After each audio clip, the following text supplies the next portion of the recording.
سوہا نے بے چینی سے اپنا ہونٹ کچلا تھا۔ کہاں کھوئی ہو؟ سگریٹ پھینک دو ہاتھ سے، وہ خود سے ہی بڑبڑائی تھی۔ پر وہ تو مبہوت تھا۔ پھر ایک دم سے تڑپ کر اس نے سگریٹ کو چھوڑا تھا اور جلدی سے اپنی انگلیاں اپنے منہ میں رکھ لی تھیں۔ سوہا کے لب اس انداز پہ مسکرا اٹھے تھے۔ کب سے تو کہہ رہی تھی، پاگل پھینک دو سگریٹ، وہ خود سے ہی بڑبڑا کر مسکرائی تھی۔ میں چھوڑ آتا ہوں، ارسل پاس آ کر خوش دلی سے بولا تھا۔ ایک دم سے نشا ردا کو گھورتے ہوئے آہستہ سے نہیں میں اس نے سر ہلایا۔ ردا کا ڈرائیور انہیں لینے آ رہا تھا، لیکن رستے میں اس کی گاڑی خراب ہونے کی وجہ سے اب وہ نہیں آ رہا تھا اور وہ دونوں پریشان حال کھڑی تھیں۔ سدرا کی مہندی ختم ہو چکی تھی اور سب لوگ اپنے اپنے گھروں کو جا رہے تھے۔ ہاں تو ٹھیک ہے نا ارسل، مجھے اور نشا کو ہاسٹل ڈراپ کرنا ہے، ردا نے نشا کے گھورنے کو یکسر نظر انداز کرتے ہوئے کہا اور جلدی سے گاڑی کی فرنٹ سیٹ پر بیٹھ کر اسے پیچھے بیٹھنے کا اشارہ کیا۔ وہ اسے سرزنش کے انداز میں گھور رہی تھی۔ نشا نے برا سا منہ بنایا اور پیچھے سیٹ پر منہ پھلا کر بیٹھ گئی تھی۔ وہ جتنا ارسل سے بچنا چاہتی تھی، وہ اتنا ہی اس کی زندگی میں گھستا چلا جا رہا تھا۔ ارسل نے بیک مرر کو نشا پر سیٹ کیا تھا۔ اس کی خوشی دیدنی تھی، آنکھیں چمک رہی تھیں، لب مسکرا رہے تھے، جن کو وہ چھپانے کی ناکام کوشش کر رہا تھا۔ آپ آگے آ جائیں، بڑی محبت سے بھرا لہجہ تھا ارسل کا۔ وہ بیک مرر سے نشا کو دیکھتے ہوئے گمبھیر لہجے میں گویا ہوا۔ نشا کا دل اچھل کر حلق میں آ گیا تھا، ہاتھ دل کے رلزنے کا ساتھ دینے لگے تھے۔ ردا کو اس کے گھر چھوڑنے کے بعد اب ارسل اسے کہہ رہا تھا کہ وہ آگے آ کر بیٹھ جائے۔ وہ ردا کے گھر کے مین گیٹ کے آگے کھڑے تھے۔ نہیں نہیں، آپ چلیں ہاسٹل، مجھے دیر ہو رہی ہے، نشا نے بے چین ہو کر شانوں پر اپنا بھاری دوپٹہ درست کرتے ہوئے کہا۔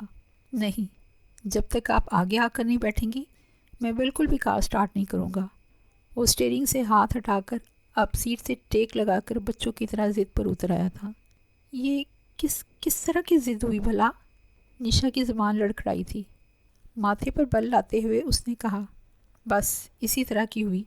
آپ آئیں گی آگے یا پھر کھڑے رہنے کا پروگرام ہے آج؟ اب وہ واقعی ضدی لہجے میں بولا تھا، جبکہ اس کے ہونٹ نشا کی حالت پر مسکراہٹ دبا رہے تھے۔ مجھے آپ یہیں پر اتار دیں، میں چلی جاؤں گی، نشا نے پچھلی سیٹ کا دروازہ کھولتے ہوئے تھوڑا سختی سے کہا۔ سوچ لیں، رات کا 1 بج رہا ہے اور یہ سنسان سڑک ہے، ارسل نے شوخ لہجے میں کہا۔ آنکھوں میں اب شرارت بھری تھی۔ آپ ایک انتہائی چیپ انسان ہیں، وہ غصے سے بولی اور پچھلی سیٹ سے اتر کر اب وہ فرنٹ سیٹ کا دروازہ کھول رہی تھی۔ جناب سو تو ہوں، ارسل نے لب بھینچ کر کہا اور گاڑی سٹارٹ کر دی تھی۔ اب ذرا جلدی چلائیں گے آپ؟ نشا نے ہاتھ کے اشارے سے ارسل کو منہ سیدھا رکھنے کے لیے کہا، جو اسی پر نظریں ٹکائے بیٹھا تھا۔ بس جی اب تو فراٹے مارے گی، صحیح جگہ پر صحیح انسان جو بیٹھ گیا ہے، بڑی معنی خیزی انداز میں کہا اور ایک بھرپور نظر اپنے ساتھ بیٹھی اس دلربا سی لڑکی پر ڈالی جو اس کی راتوں کی نیندیں اڑا چکی تھی۔ کار رات کے اندھیرے میں لاہور کی سڑک پر فراٹے بھرتی ہوئی چل رہی تھی اور پھر ہاسٹل کے آگے ہی رکی تھی۔ نشا تیزی سے اتری تھی اور زور سے دروازہ مارتی ہاسٹل کے گیٹ میں گم ہو گئی تھی۔ جاگنگ کرتے اس کے قدم اپنی رفتار سے تھوڑا کم ہوتے ہوئے رک سے گئے تھے۔ وجہ سامنے سے آتا وہ لڑکا تھا۔ جب سے وہ لندن آئی تھی تب سے اپنی جاگنگ کرنے کی عادت کو بحال نہیں کر پائی تھی۔ وہ آج بڑی ہمت سے جلدی اٹھنے میں کامیاب ہوئی تھی۔ سوچا پاس کسی پارک میں چلتی ہوں، اور ادھر جب آئی تو وہی سامنے فلیٹ والا لڑکا اسے نظر آیا تھا۔ اس کو دیکھ کر ایک عجیب سا احساس ہوا تھا، ایک کشش تھی جو اس کو دیکھنے پر مجبور کرتی تھی۔ وہ ورزش کر رہا تھا، کبھی نیچے جھک کر ایک طرف کے پاؤں کو ہاتھ لگاتا اور کبھی دوسری طرف کے پاؤں کو ہاتھ لگا رہا تھا۔ نیلے رنگ کے ٹریک سوٹ میں وہ اس سبز گھاس کے اوپر کھڑا اس منظر کا دلکش حصہ ہی لگ رہا تھا۔ وہ ساکت کھڑی بس مبہوت سی اسے دیکھے جا رہی تھی۔ اس کی دید اس کے قلب کو تسکین بخش رہی تھی۔ ایسا کیوں تھا وہ خود نہیں جانتی تھی۔ وہ ایک بینچ پر بیٹھ کر بہت پرشوق نگاہوں سے اسے دیکھ رہی تھی۔ وہ اب ورزش ختم کرنے کے بعد ٹریک پر دوڑنا شروع ہو گیا تھا۔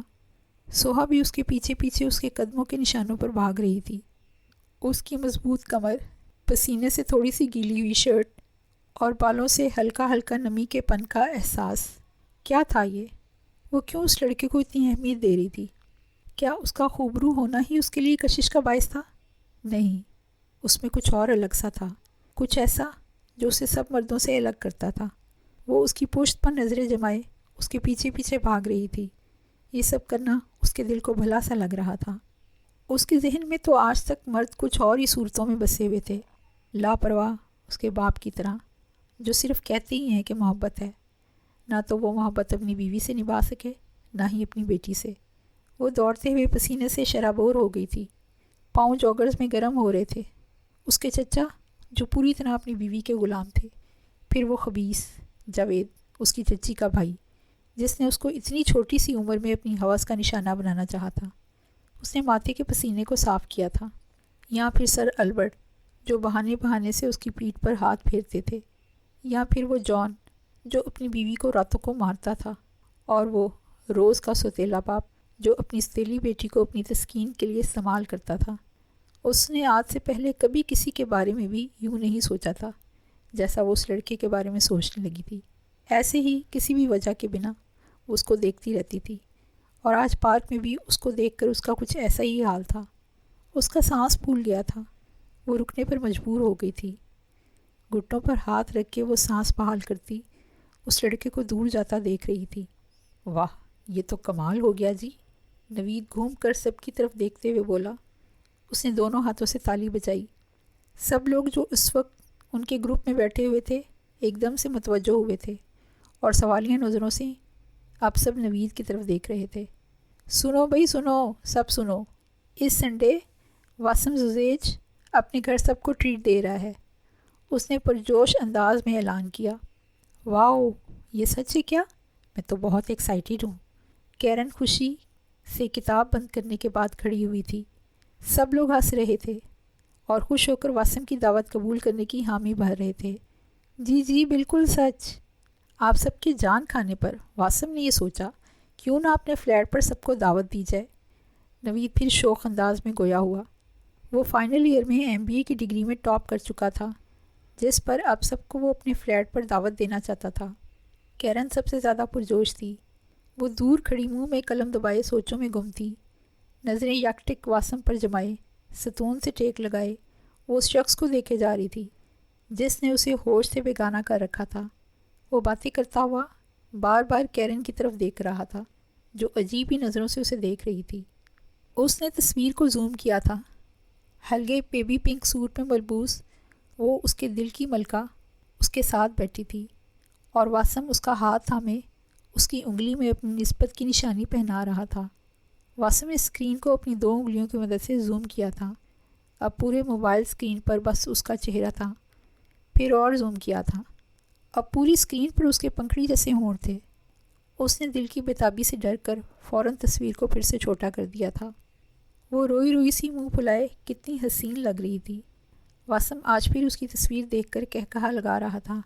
بس اب اس کا فائنل رزلٹ آ چکا تھا۔ اب کچھ ماہ کی انٹرنشپ کے بعد اسے پاکستان واپس جانا تھا، اس لیے وہ بھی آج کل شدت سے یاد آ رہی تھی۔ اپنی نسبت کے طے پانے کے دن کی تصاویر دیکھتے اسے وہ رات بھی یاد آ گئی تھی۔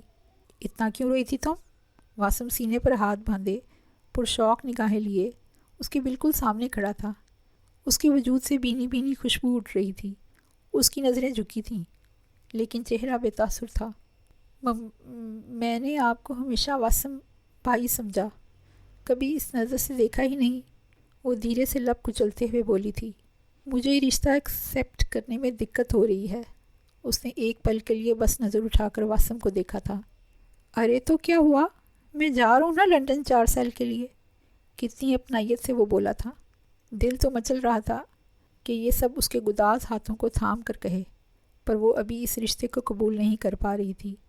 تمہارے پاس بہت وقت ہے ہمارے نئے رشتے کے بارے میں سوچنے کے لیے، واسم نے تھوڑا سا جھک کر اس کا چہرہ دیکھتے ہوئے کہا۔ وہ خاموش ہو کر نظریں جھکا گئی تھی، لیکن اس کے لب ابھی بھی دانتوں کے ظلم کا شکار تھے۔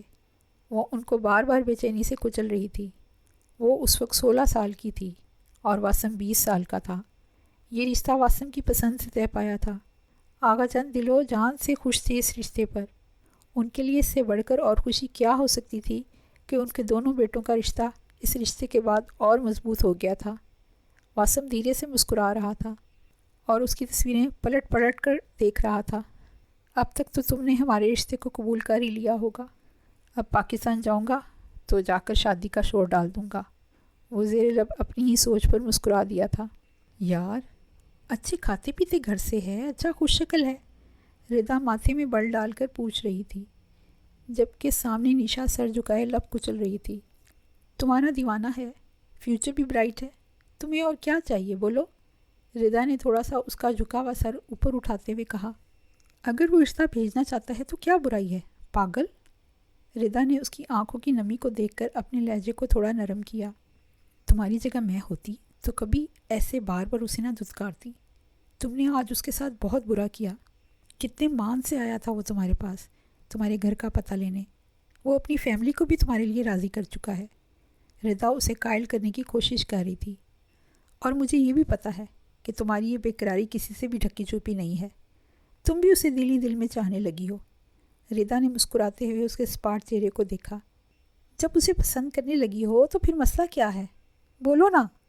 ردا اب اس کا بازو ہلا رہی تھی۔ ہے مسئلہ، بہت بڑا مسئلہ ہے، میں اس سے کبھی بھی شادی نہیں کر سکتی۔ اور تمہیں کس نے کہہ دیا میں پسند کرنے لگی ہوں؟ ایسا ویسا کچھ بھی نہیں۔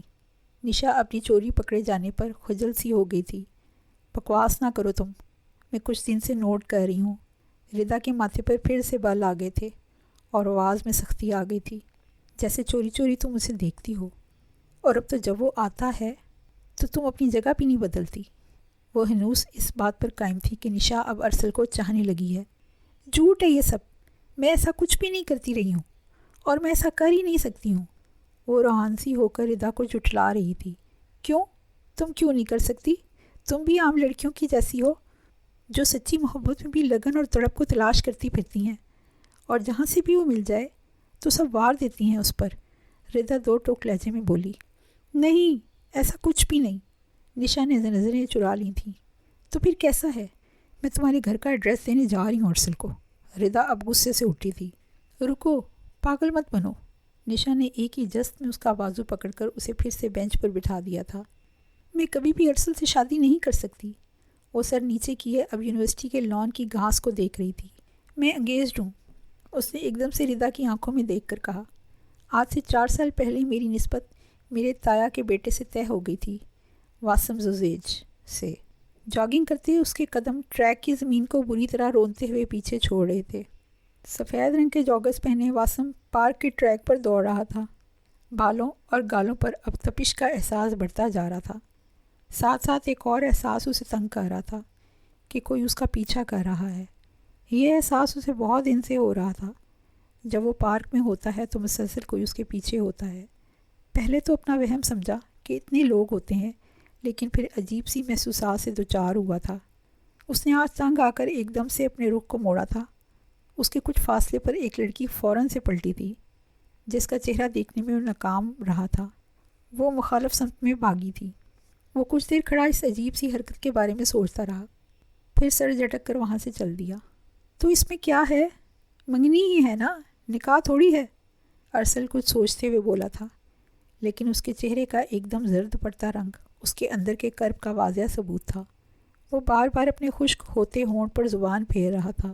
ان کے ہاں یہ نسبت نکاح کی طرح ہی ہوتی ہے، ردا نے اسے تنبیہ کے انداز میں کہا۔ وہ غور سے ارسل کے اندر کی ٹوٹ پھوٹ کو محسوس کر رہی تھی۔ وہ سچ میں بری طرح نشا کی محبت میں گرفتار ہو چکا تھا۔ ان کے ہاں کیا؟ یہیں اس دنیا میں ہی رہتے ہیں نا، کہیں اور سے نہیں اترے نا؟ تن سے بری ہنسی کو اپنے ہونٹوں پہ سجائے آنکھوں کی نمی کو چھپاتے ہوئے کہا۔ جو مرضی سمجھو، میرا فرض تھا تمہیں آگاہ کرنا، سو میں نے کر دیا۔ ردا اسے اب اور بکھرتے نہیں دیکھ پا رہی تھی۔ وہ اپنا بیگ کندھے پہ ڈالتے ہوئے اٹھی تھی۔ نشا بھی مجھے پسند کرتی ہے نا؟ ارسل گردن جھکا کر میز پر پڑے اپنے ہاتھوں پہ نظریں جما کر بولا تھا۔ آواز میں پختہ یقین کا تاثر تھا۔ نہیں، وہ نہیں کرتی، ردا نے بنا پلٹے کہا تھا۔ آواز میں وہ جان بوجھ کے سختی لے آئی تھی۔ جھوٹ، وہ کرتی ہے، میرا دل جانتا ہے۔ ارسل اب پینٹ کی جیبوں میں ہاتھ ڈالے کھڑا تھا۔ آنکھیں یقین کی گواہی دے رہی تھیں۔ وہ اپنے اسی کزن کو لائک کرتی ہے جس سے وہ انگیجڈ ہے۔ آپ کو کوئی غلط فہمی ہوئی ہے، ردا نے واپس مڑ کر تلخی سے کہا، جبکہ وہ خود بھی جانتی تھی کہ وہ جھوٹ بول رہی ہے۔ کچھ دن سے نشا کی بے چینی اور بےتابی اسے بھی سب کچھ باور کروا رہی تھی۔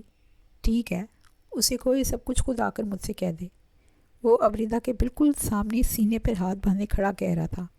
ہونٹ پر اب مسکراہٹ دھر آئی تھی۔ وہ نہ پہلے کبھی آپ سے بات کرتی تھی اور نہ آپ کرنا چاہتی ہے، ردا نے نظریں چراتے ہوئے کہا، اور جانے کے لیے پر تولے۔ اب کرنی پڑے گی، مجھے اس کے گھر کا ایڈریس مل گیا ہے، جب تک وہ مجھے خود یہ سب نہ کہے گی میں پیچھے نہیں ہٹوں گا، وہ پورے ڈھیٹ پن سے کہتا ہوا مسکرا رہا تھا۔ ردا نے اب کوئی جواب دینا مناسب نہیں سمجھا، وہ خاموشی سے وہاں سے چل دی تھی۔ اف، کیا ہو گیا مجھے؟ سوہا سینے پہ ہاتھ رکھے زور زور سے سانس لے رہی تھی۔ اتنا تیز بھاگ کر وہ واسم کی نظروں سے اوجھل ہوئی تھی کہ اب سانس بحال کرنا مشکل ہو گیا تھا۔ آج تو اچانک پلٹ کر اس نے جان ہی نکال دی تھی۔ مجھے اب اس کا ایسے پیچھا نہیں کرنا چاہیے۔ وہ ماتھے اور گردن سے پسینہ صاف کر رہی تھی۔ اور میں یہ سب کر بھی کس لیے رہی ہوں؟ یہ غلط ہے۔ وہ خود کو یہ سب کرنے پر سرزنش کر رہی تھی۔ وہ بے اختیاری میں یہ سب کرتی تھی، اسے خود نہیں پتہ چلا تھا۔ وہ اس کی شخصیت کے حصار میں جکڑی جا چکی تھی اور اسے آئیڈلائز کرنے لگی تھی۔ وہ اب پارک سے باہر نکل رہا تھا اور بار بار ارد گرد کا جائزہ لے رہا تھا، جیسے اسی کو تلاش کر رہا ہو۔ دوبارہ ایسا بالکل نہیں کرنا، سوہا نے اپنے سر پر چپت لگائی تھی۔ بہت خوبصورت ہے ہر چیز، بالکل تمہاری طرح۔ واسم کے کان کے قریب سرگوشی ہوئی تھی۔ کیرن واسم کے قریب ہوئی تھی، اس کے وجود سے اٹھتی اس کی مہک کو اپنے اندر اتارتی ہوئی۔ واسم نے چونک کر گردن موڑ کر دیکھا تھا۔ وہ چند لڑکوں کے ساتھ بات کرنے میں مگن تھا۔ جب کیرن نے مدہوش سی آواز میں اس کے کان کے قریب سرگوشی کی، سب لوگ اس کے فلیٹ پر جمع تھے۔ مدھم سی انگلش موسیقی اور سب لوگوں کی باتوں اور کہکوں کا ملا جلا شور تھا۔ کیرن بالکل واسم کے پاس کھڑی مسکرا رہی تھی۔ سرخ رنگ کے تنگ اور چھوٹے سے لباس کو زیب تن کیے وہ یہ سمجھ رہی تھی کہ اس کے پاس کھڑا یہ بھرپور شخصیت کا مالک اپنے دل کو قابو رکھنے میں ناکام ہو جائے گا۔ تھینک یو، واسم نے مصنوعی مسکراہٹ ہونٹوں پر سجاتے ہوئے کہا اور اپنے اندر اٹھنے والے غصے کو ضبط کیا۔ اسے اب یہ سب کیرن کی عادت لگنے لگی تھی، اور کیرن سے پہلے بھی کتنی اور لڑکیاں تھیں جو شروع میں اس کی طرف بڑھی تھیں۔ کیرن تو مائیگریٹ ہو کر اسی سال آئی تھی۔ اسے ابھی تھوڑا وقت درکار تھا واسم کی عادت کو سمجھنے کے لیے، اس لیے اب وہ بھی زیادہ سختی نہیں برتتا تھا اس کے سے۔ کچھ کھایا تم نے ابھی تک یا نہیں؟ زبردستی کی مسکراہٹ سجا کر واسم نے کیرن سے پوچھا۔ وہ آج سیاہ پینٹ کوٹ میں ملبوس کیرن کے دل پہ بجلیاں گرا رہا تھا۔ آج تک کسی نے اسے یوں اگنور نہیں کیا تھا۔ وہ ایک خوبصورت شکل اور سراپا رکھتی تھی۔ واسم کی بے رخی اسے بری طرح کھلتی تھی۔ وہ کسی بھی طرح اسے زیر کرنا چاہتی تھی۔ کھایا ہے، ڈونٹ وری، وہ بڑے دلکش انداز میں مسکرائی تھی اور کولڈ ڈرنک کے گلاس کو اپنی لپسٹک کے بھرے لبوں سے لگایا۔ اوکے، انجوائے کرو، میں باقی سب سے پوچھتا ہوں۔ واسم دھیرے سے اس کا کندھا تھپ تھپا کر وہاں سے آگے بڑھ گیا۔ وہ اس کے زیادہ قریب رہنے سے عجیب سی کوفت کا شکار ہوتا تھا۔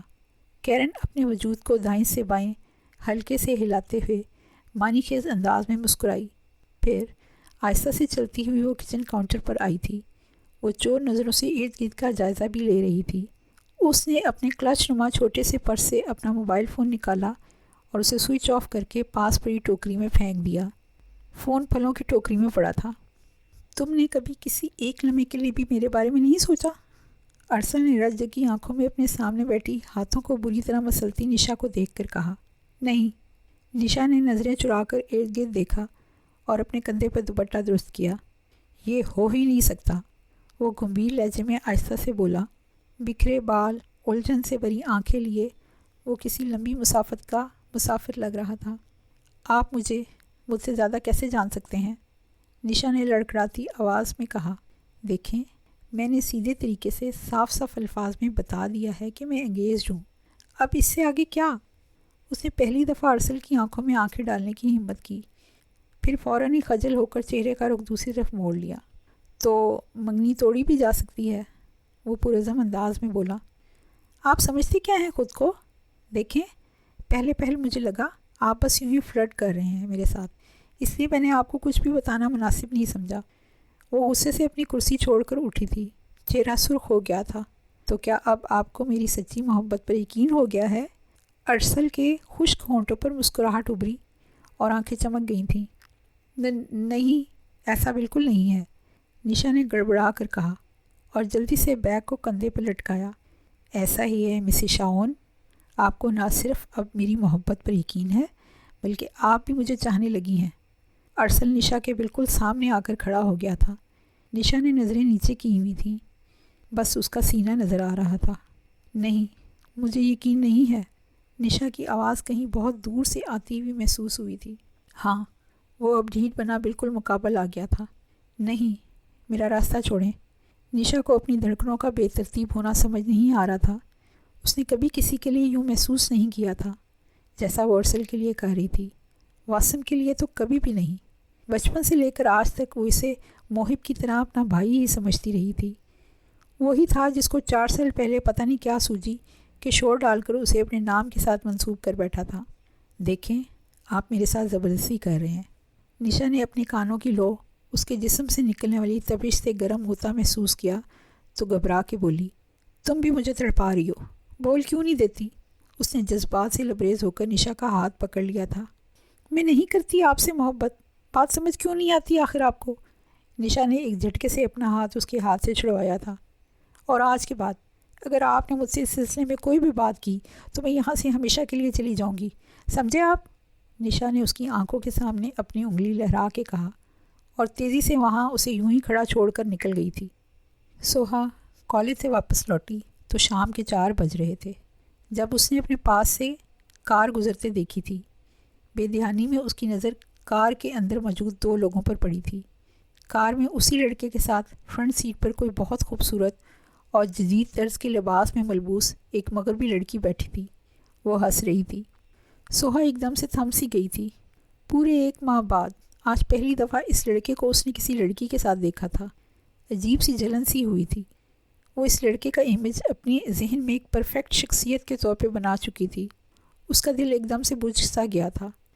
وہ بے دھیانی میں کھڑی کار کی طرف بس دیکھے جا رہی تھی۔ کار عمارت کے پارکنگ ایریا کی طرف جا رہی تھی۔ وہ ایک دم جیسے ہوش میں آئی تھی۔ تجسس کے زیر اثر جلدی سے ہاسٹل کی طرف بھاگی تھی۔ بیگ کو سنبھالتی وہ جلدی سے لفٹ کے پاس آئی تھی۔ لفٹ کے بٹن کو 2-3 دفعہ دبانے کے بعد بھی اس کا دروازہ جوں کا توں بند رہا۔ سوہا کار میں بیٹھے اس لڑکے کی طرف اتنا اٹریکٹ کیوں ہو رہی تھی؟ کیا نشا ارسل کی محبت کو قبول کر پائے گی؟ کیا نشا واسم زید سے ہوئی منگنی کو توڑ سکے گی؟ یہ سب جاننے کے لیے چینل کو سبسکرائب کیجئے، ویڈیو کو لائک کیجئے اور ہماری اگلی ایپیسوڈ کا انتظار کیجئے۔ اپنا بہت سا خیال رکھیے گا۔ Take care. اللہ حافظ۔